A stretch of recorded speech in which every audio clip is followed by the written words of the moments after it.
Kuya,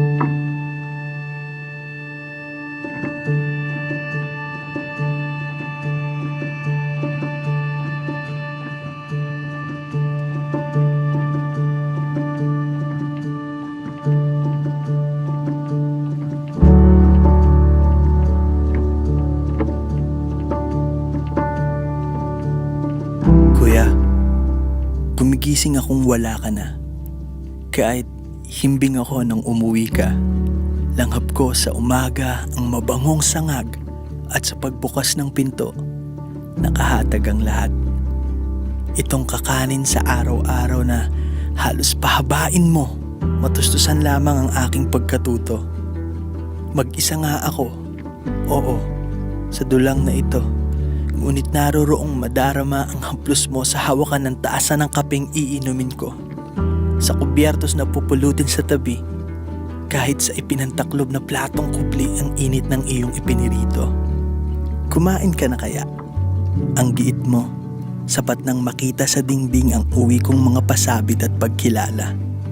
At basta himbing ako kung matulog, kahit madalas ding puyat sa pagsusunog kilay. Walang dilim, panglaw sa lungsod at nagtitila isang kagilagilalas na sapalaran ang lahat. Sa umaga, bitbit mo ang mga eladong kalakal, pambaon o pampritong tulad ng hain sa bahay, upang ialok sa opisinang abal at walang panahong mamilit mamalengke.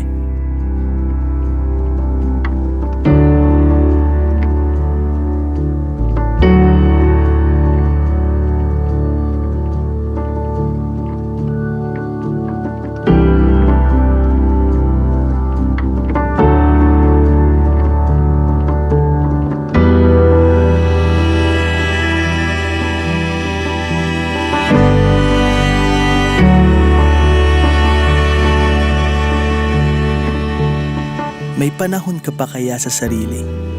Humingiti rin marahil ang anyaya ng ligaya. Ngunit nakabaling ka lamang sa tumitibok na mga kailangang tublin. Sa ngayon, wika mo, walang ibang pamilya, kundi ako.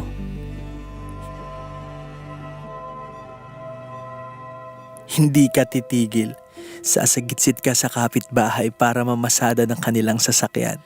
Sumasalubong sa nakaabang na pag-uwi ng mga hapot-pagal na lungsod na itong nagdadamit dilim. Sa haba ng binaybay ng iyong sipag, bakit kaya hindi napupuno ang iyong kupasing pitaka, kuya?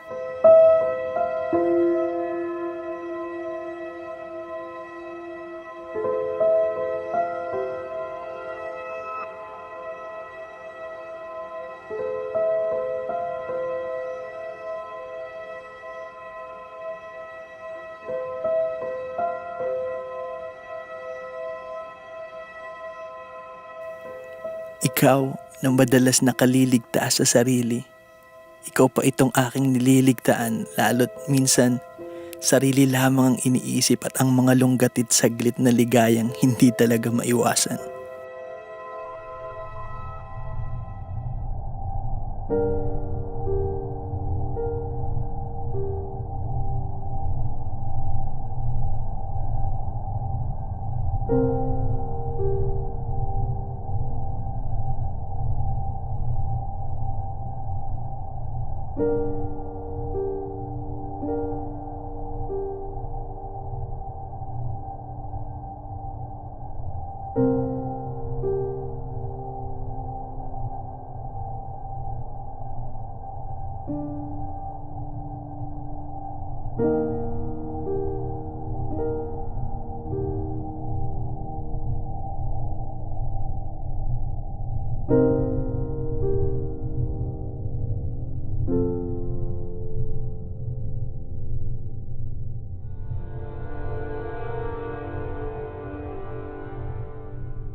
Patawad sa mga pagkaligtang ito.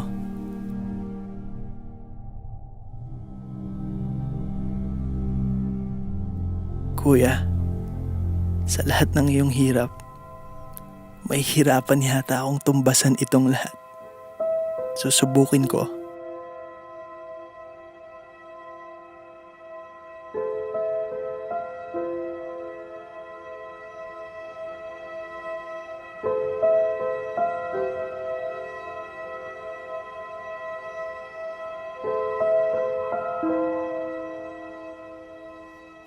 Kaya kuya, sa aking pasimula ng sariling kagilagilalas na kwento ng sapalaran, sa sarili kong pagbabanat ng buto at pagbuo sa sarili,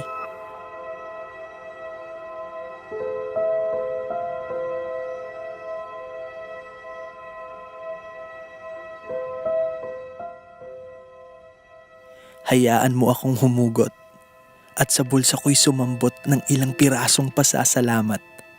Kabisado na ng iyong talampakan itong mga kalit pasikot-sikot ng buhay at panahon namang ikaw ang maghintay. Mahinahong mag-abang sa aking pag-uwi, sa sarili kong pagtuklas sa lungsod na ito. Matapos kong magtapos, hayaan mong uwian kita nitong pamalit. Sa wakas, sa nakalaylay na't gutom na pitaka, busog, pinalalamnan, ng hindi mauubos, liglig na pagmamahal.